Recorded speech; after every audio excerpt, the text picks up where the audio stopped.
Greetings, chess fans. My name is Neiksans. I'm the leading Latvian chess grandmaster, and I'm back with yet another video in the video series Inside the Mind of a Chess Grandmaster. This game I played past weekend in Stockholm, where I was taking part in Swedish Elite Series and Swedish Team Chess Championships, and my opponent was my countryman and former student Nikita Meshkov, who is currently the second rated grandmaster in Latvia.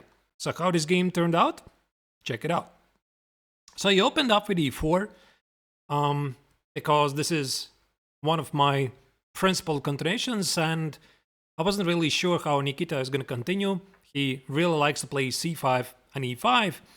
And e5, sometimes it already gives away some information, as this is what was played in the game. This is typically the choice of solid grandmasters who are like maybe not totally minding a draw, but first and foremost trying to equalize the game. So I played knight f3, knight c6, and bishop c4.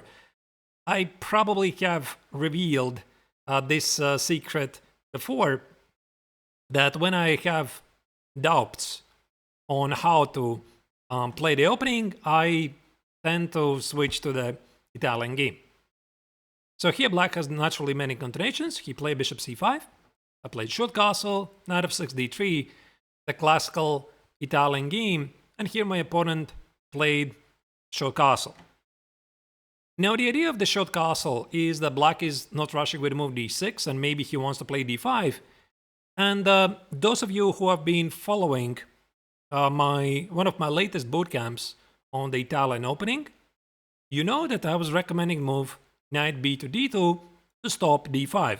I mean, actually black can still play d5, but there is a very good chance that after rook e1 he can misplay this, and he would have to know the move knight b6. So here Nikita played d6.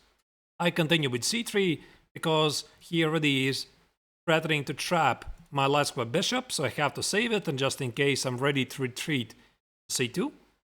He played a5, played by the way very quickly, and now with all my move order with knight e2 and c3, we just transpose to a very theoretical line.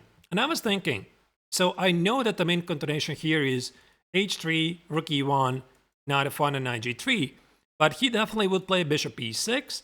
Bishop b5 is the trendy move, threatening take on c6 and d4, and after queen b8 suddenly black is getting very, very dynamic. And I was not really in the mood to get to this position, so I thought for a while, and I played rook e1 instead. So what I try to do, I try to get to the same position. If he plays bishop e6, I go here, he plays queen b8, I play knight f1, and after queen a7, there's this crazy line with d4, but I can just play bishop e3. So I saved tempi for h3, and I'm just getting a quite positional game. So here my opponent spent quite a bit of time. So he was making a quite big decision, and while he was thinking, I understood what he's aiming for, and he did play it. He did play knight g4. That's the big idea. So he hits the pawn on f2, and after rook e2, king h8. Now, about this idea, let me tell you this. I know it exists in very similar lines. I do not recall specifically where. I think it was somewhere with the pawn either on a6 or a7, maybe with the knight on b1. And the big idea is that you can't really play h3, f5 and take the piece, because after f takes on g4, black develops a very dangerous initiative. So you can't play g3, it's going to be queen g3. You see that's a pin. And he just wants to play g3, queen h2, queen h1, checkmate on the board. Maybe even hit the pawn on f2, by the way. How do you defend it? So I knew the idea, and I also knew that after e takes at f5, there's a very nice idea to play knight f2. Now, how do I know this?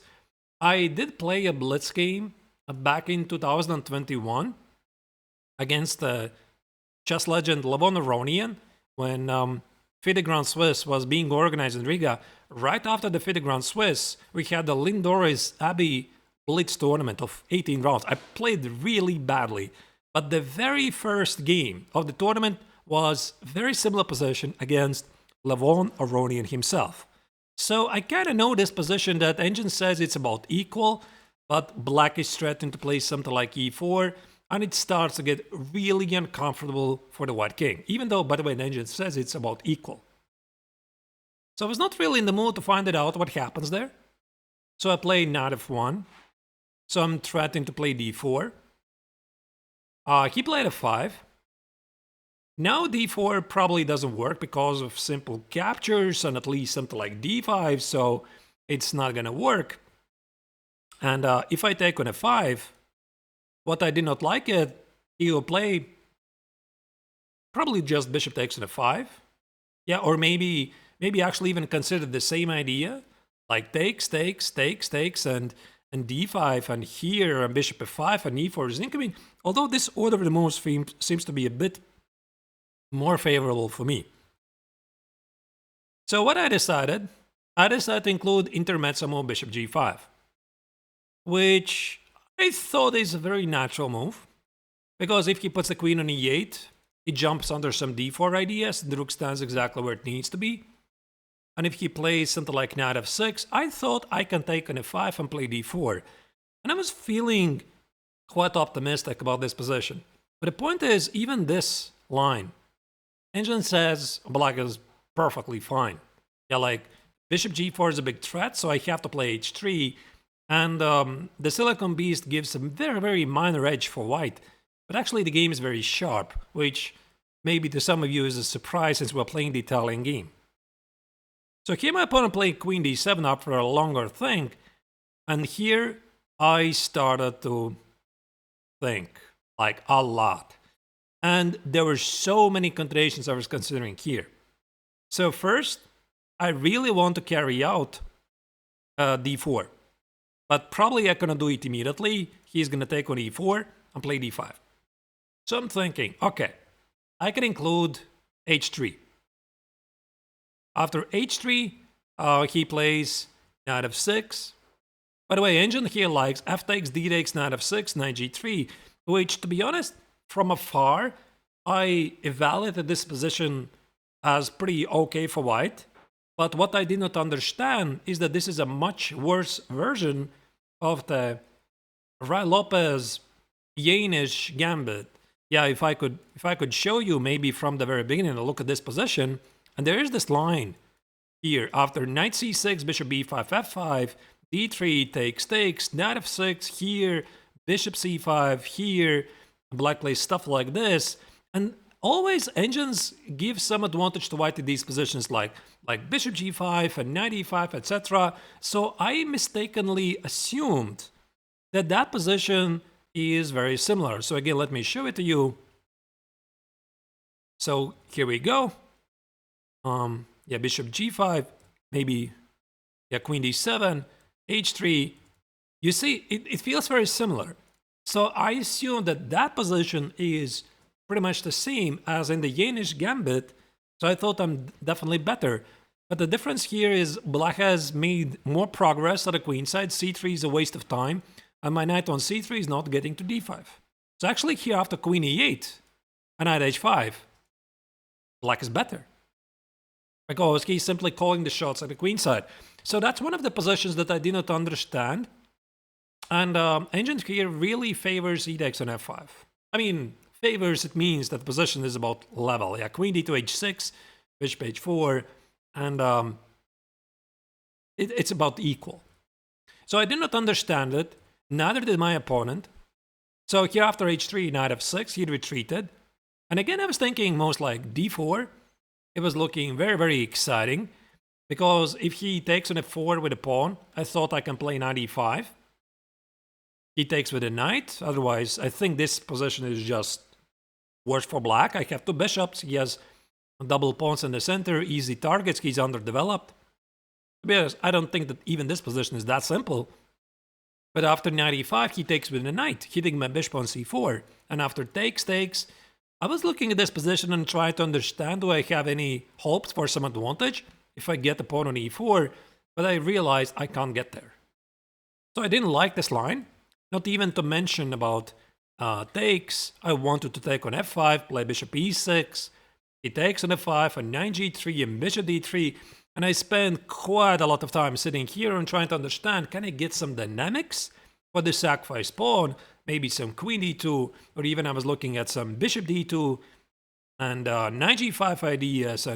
But I stopped at some lines where black just gives out the pawn with knight e5. So anyway, I was calculating these lines for a very, very long time. I think I spent here half an hour. I spent here half an hour trying to figure out what's the follow-up. And the more time I started to spend, I realized I'm confused, because I just could not find an easy move. Because the game is very sharp. And I was even considering moves like knight g3, hit a pawn. If he plays a 4, I go back. And then he plays knight g8, trying to trap my bishop. And I could even sacrifice it and go for some counterattack in the center.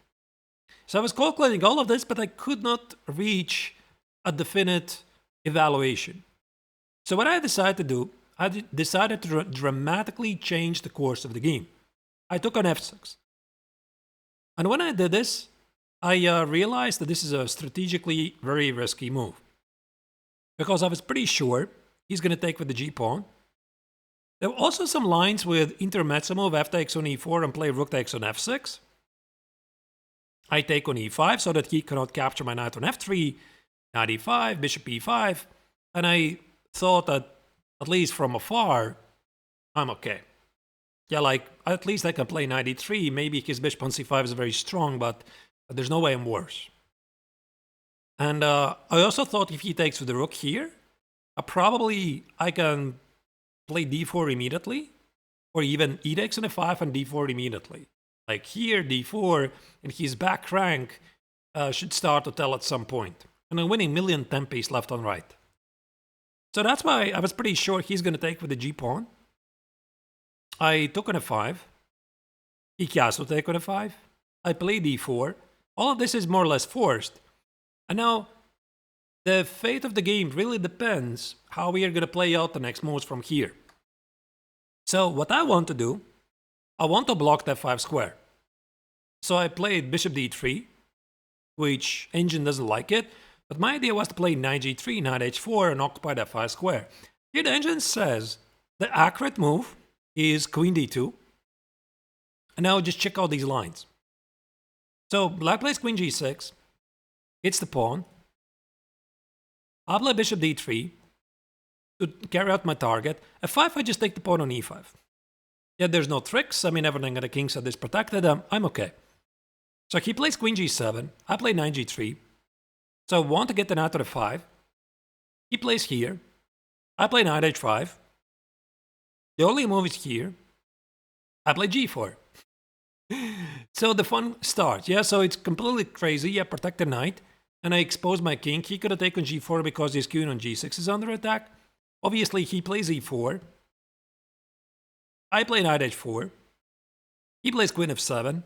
And I just casually sacrifice a bishop. Bishop c4 here. And yet another casual sacrifice, knight g6. So the point is h takes on g6, queen h6, queen g7. And here, I'm just delivering a mate. How about that? I discovered all of this, obviously, in the postmortem analysis with an engine. So bishop d3, after queen d2, apparently this is the accurate move order to establish the control of the f5 square. So what I did, I played bishop d3, and he played queen d7, which is a very human move. He wants to get the queen on g7. I knew he's not going to play queen a6, because it's a very scary-looking move. You always need to watch out for some d5 ideas, like tactical tricks. So like here, and queen c2, the game remains to be very unbalanced. And most likely, he cannot easily play f5 because there's going to be some tactical problems, like, I don't know, like takes, knight c4, e4, and maybe even a sacrifice on e4. His king is exposed, so it's very sharp. Probably I'm blundering something, yeah? So you have to forgive me for this. I didn't check this line. But he played queen d7. I played knight g3. And now I'm looking at the line. So what about the 5? Yeah, he wants to control the f5 square. I take it. He takes it. I take it. He takes it. I take it. And I'm sort of okay. Because everything is protected. The bishop on d3 cannot be targeted. I just defend it with bishop c2 if he plays rook d8. And to be honest, I stopped here, which is a very sloppy calculation. So what he could have done is to play queen g7, hit the rook and the knight, because you see that's a pin. I have to go here. Only move. He goes here. I have to go here. And now just casually sacrifice an exchange. I think this is inhuman. Inhuman to pick up. And the engine says it's about level. So to be honest, even this line I was miscalculating. I mean, not even miscalculating, not calculating until the very end. But the point is, all of this doesn't matter. Because after d takes on e5, he can play queen g7 immediately. Which is a move I just missed completely. So now I cannot take on d6, he collects the knight on g3, and that's it, I'm just losing.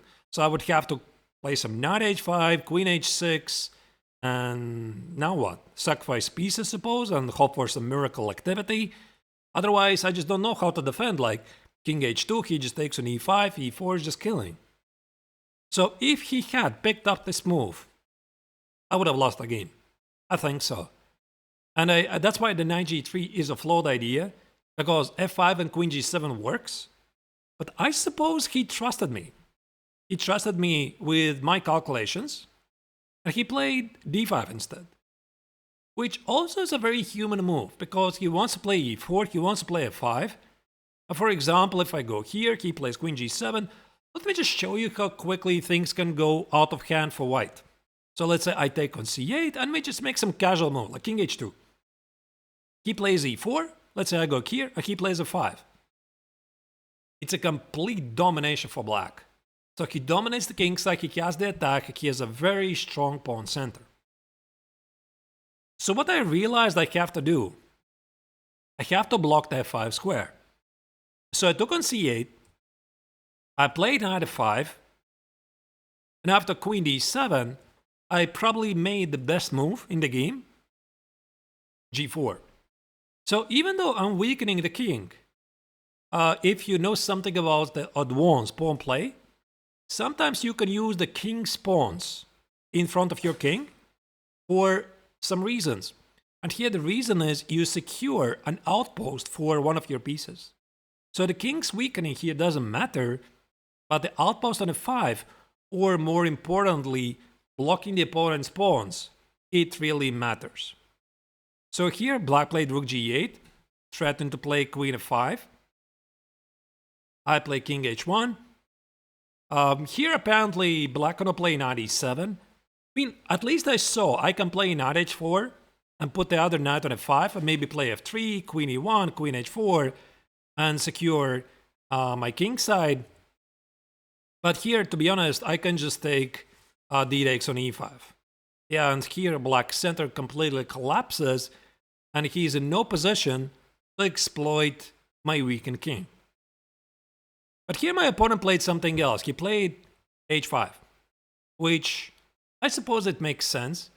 So he hits the pawn on g4 where it's weakest, but he also exposes his own king. And I suppose the next move really shows that I was not in a great shape in this game, because, I mean, it was a Friday game. I had a ride on Thursday evening. I hadn't had a proper sleep that day.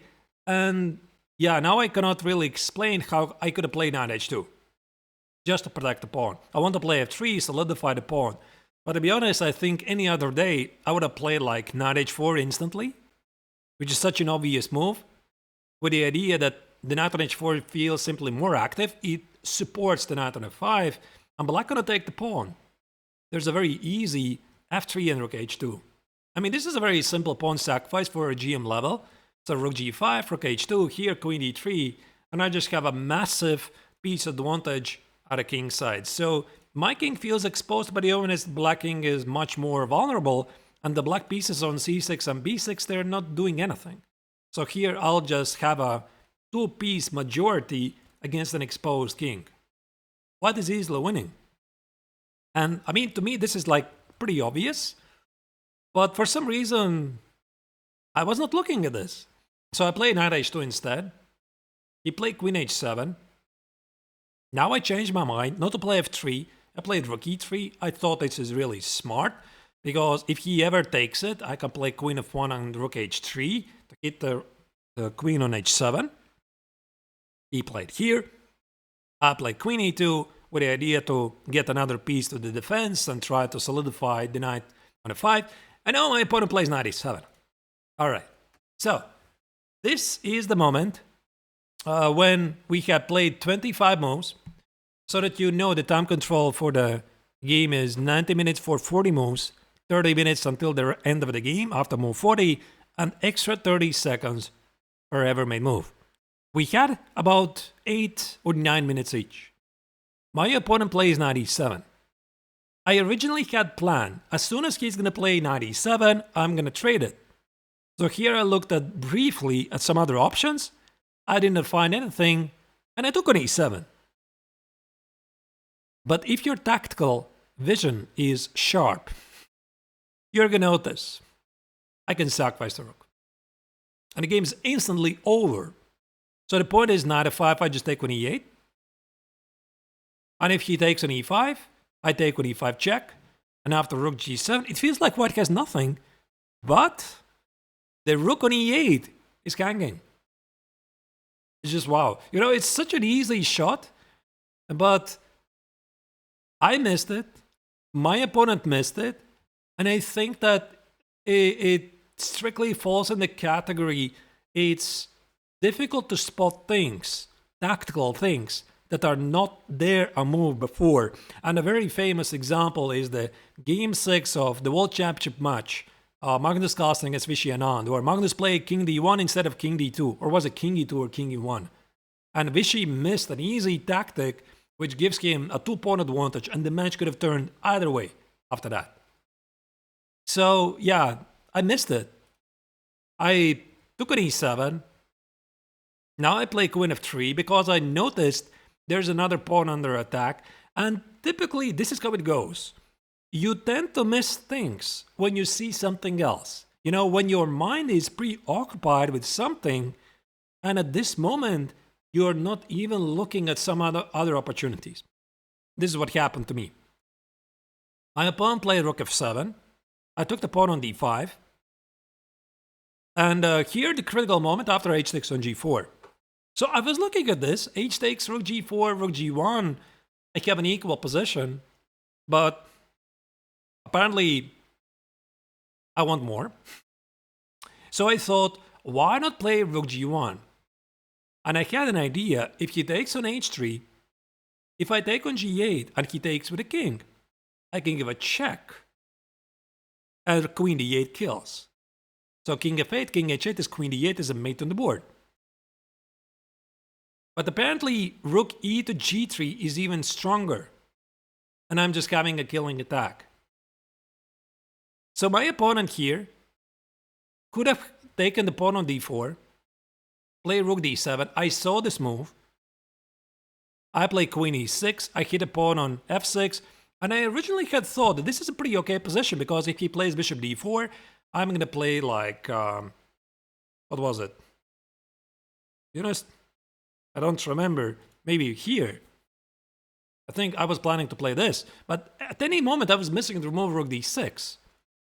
And in the end, I did notice this. I did notice that after c takes, rook d7, queen e6, he can play rook d6, protect the pawn on f6, and then only then hit the pawn on d4. Again, I would be worse. So rook g1 is a mistake, but it paid off. So my opponent played rook g7.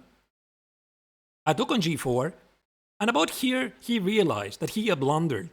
Because originally, I'm pretty sure his idea was to take on g4, but there's a sneaky check on d8. Rook g8, I just collect the pawn on f6, and here I simply trade the queens and collect the rook on g4. That's why here he had to change his plan. He played c6, threatening some bishop c7 ideas, or again hit the pawn on d4, like let's say here, takes. I need to be tactically sharp. So if I take on d4, there's a mate on the board. I couldn't do it. So that's why I played queen d6, protect the pawn on d4, hit a pawn on f6. He took it, I took it. He played a check, I went here, and I had a feeling the victory is very close. Because I'm up a pawn, the pawn on f6 is hanging. After f5, there's a check here, and probably a mate on the board, or at least a rook. Probably it's a mate. So he played queen f5, I went here, he played queen e4, and this was the moment when we had about 2 minutes each on the clock. Move 34, we still need to make 6 moves in a very sharp position. His queen is hanging, I cannot take it. So I took on f6, bishop takes on d4, and now the culmination. So I had a feeling I'm completely winning. It's not only because I have an extra pawn, but his king is more exposed. But the seconds are ticking, I cannot find the win. So apparently the win was check, here, play queen f4, hit the bishop, he probably would take the pawn, and after rook g3, I'm positionally winning. And after rook takes here, his king is exposed, and I'm gonna win because of the fact. I did not see this. So I was looking for something cleaner. So I played a check. He has to go here, otherwise, after rook h7, rook g8, I'm gonna collect the queen on e4. I traded. Simply played b3. So I was like, okay, I did not find the perfect continuation, but at least I'm keeping my extra pawn. The game continued with rook e8, rook d3, I'm activating my pieces. There you go, move number 40. Black cannot play takes, and rook e4, because this endgame is simply losing to black. So any pawn endgame, black loses. And my opponent played rook e2, I took on d4, I took on g7, oh there you go, okay. This is the position we have after the second time control. We get the extra 30 minutes on the clock, and I'm confident I've done it. I have won the game. But the first things, I need to be careful. I cannot take on d4 and give a check to collect the pawn on b7. I have 2 extra pawns, but the point is, if you have ever studied this endgame, you're gonna know it's a draw. So I have to avoid this. I mean, if I have no other choice, I will definitely go here and torture my opponent 100 moves. But I know it's a draw.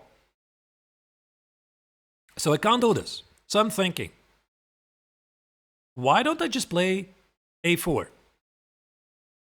Which is a very easy move, right? So if he plays a4, I'm thinking, if he's gonna go, let's say, here, I'm gonna play king f3, I'm gonna play king e4, I'm gonna play king d4, I have an outside pass pawn, the king is cut off, these pawns at the queen side are easy targets for my king, GG. So that's what I was thinking, so I didn't even pay a lot of attention to this position. And I did play a4. But now actually, after the accurate move rook e6, black is still keeping the game more or less alive. The point is, I cannot take on d4. He plays rook b4. Let me make just some random move. He plays b5. I suppose I have to take it. And he by force plays rook b4 and a4 because this pawn is always a weakness. So I would have to come up with a very, very precise way to play like here. Now I take it, now I go back and quickly run with the king. So if he plays b5, I take it, and I'm just in time to stop the pawn being traded. I can even give up one of the king step pawns if I have to, let's say here, a4 and b4. So he can collect these pawns, but most likely this is going to be a technical win for me. But again, I have to be very, very careful here, like king e7. Is this, by the way, a win? So these rook endgames are really, really tricky. But according to an engine, it could have made a better move. And instead of a4, it's a3.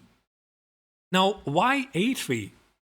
Because If he goes, let's say here, now I play a4 and his rook is not at the e file and I can slide my king to the center very quickly.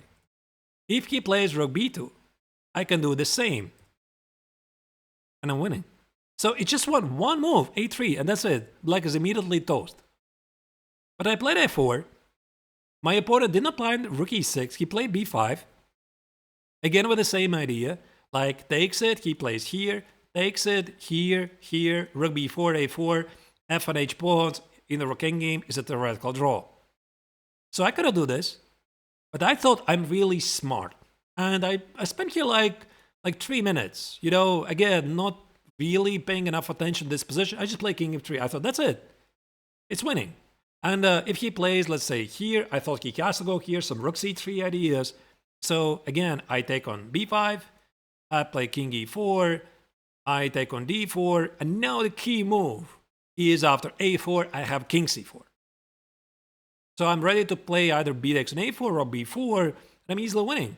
And if he takes on b3, those of you who have studied pawn endgames, you know these pawns, they're going to take care of each other, even if the white king's on a8. I know this.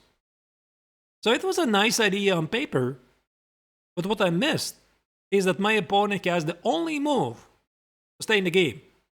And he played rook e1. And now it's like, oh wow. If I take on d4 here, he goes rook b1, I go here, he takes, and here. And if I play rook a3, I will never win this endgame. These pawns are not moving forward. So that was a shock to me. And I thought, okay, if I take on b5 here, he goes here, my king is cut off. I cannot play king e4. I probably have to go here, and he plays rook b4 and a4.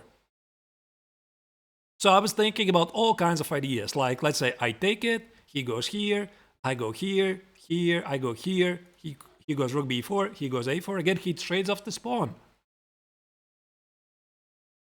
And here I realized, oh wow, I have to be very careful here. So I activate the king.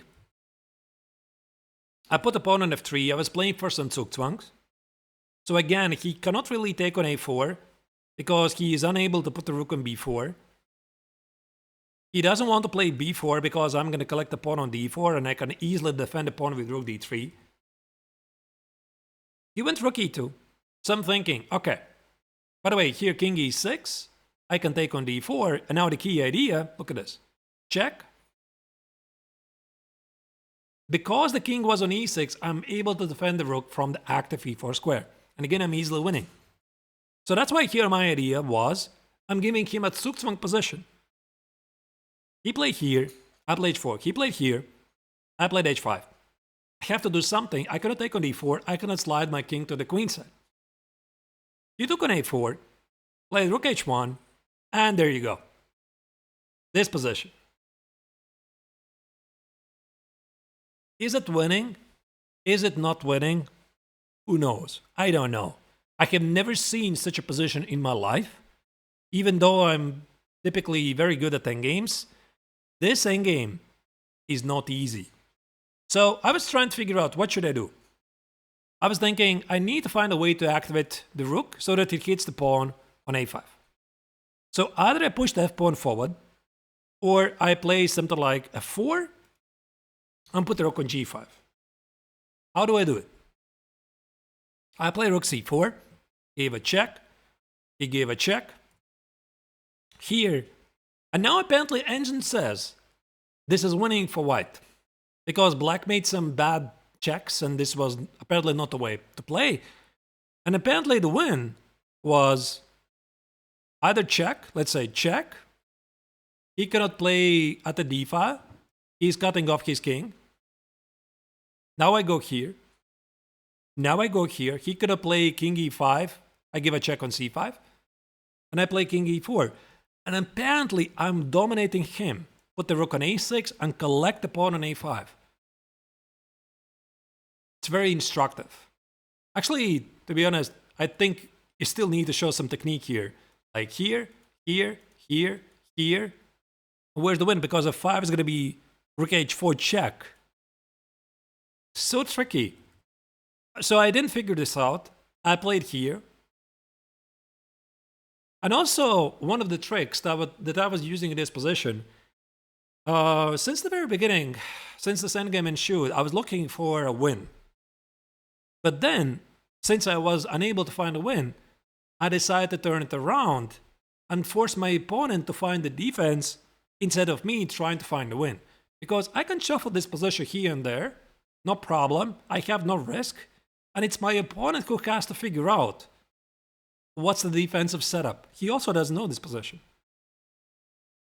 So I play king e3, we shuffle the pieces here and there, here and there. So nothing really changes here until this moment. I felt I'm making some progress. King g5, rook g4, and there you go. So at this moment, it's still a draw. But I want to play a 4 or 5. And apparently here, he could have played here. And I thought it's a win. Because if he plays king f7, I play rook e5. And if he plays something at the d file, the king is cut off. But apparently here in this position, engine says it's still a draw with only a move. And start to give a lot of checks, and the f-pawn is not advancing any further. Is it easy? No. I mean, even here, I can just go here, cut off the king. How it's an easy position, like I want to go here, and engine still says it's a draw. So my opponent missed it. Actually, here he says, engine says rook e1 is the best move. Not allowing rook e4, because after rook e4, there's king e5, it's a draw. So he missed it, I missed it. Now I played rook e4. Now the king is in the wrong place, because here, king f5, there's no more check on h5. And I'll just play f4, rook e5, collect the pawn on a5, and just win the game. That's the difference. So he played king d6. I play here. He could have traded the rooks. I had to calculate. I'm just in time to block his king, and the pawn advances. He played rook b8, here. King e4, here. f5, here, here. Alright. We got to this position. And again, for a second, maybe even the third time in the game, I thought, GG. This is a win. I know it's a win. I don't know such a fortress. But again, I made it too complex. So he went here, and now the easy win was just to give a check. Sorry, check. Give a check and play a5. Play a6, and that's it. The king is advancing the pawn, and what is easily winning. But I decided to gain some time, get extra minute on the clock. I give a check, and another check, and I had the same idea to play rook e6 and a5, a6. But now after king f7, I realized, wait, it's actually not so simple. Because here, he starts to give me some checks, and if you know something about the Vancouver or Ventura, however it spells, position, it awfully looks like it. This could be some theoretical draw. And I spent some time trying to figure out, how do I make a progress here? So I was shuffling the pieces here and there. I was getting pretty nervous. For example, here. This is already a draw. Check, here, check, here, here. Okay, I just take the pawn. The Vancouver draw. And if I go here, he goes here. And I just could not get the rook out of its prison on a6 to push the a-pawn forward.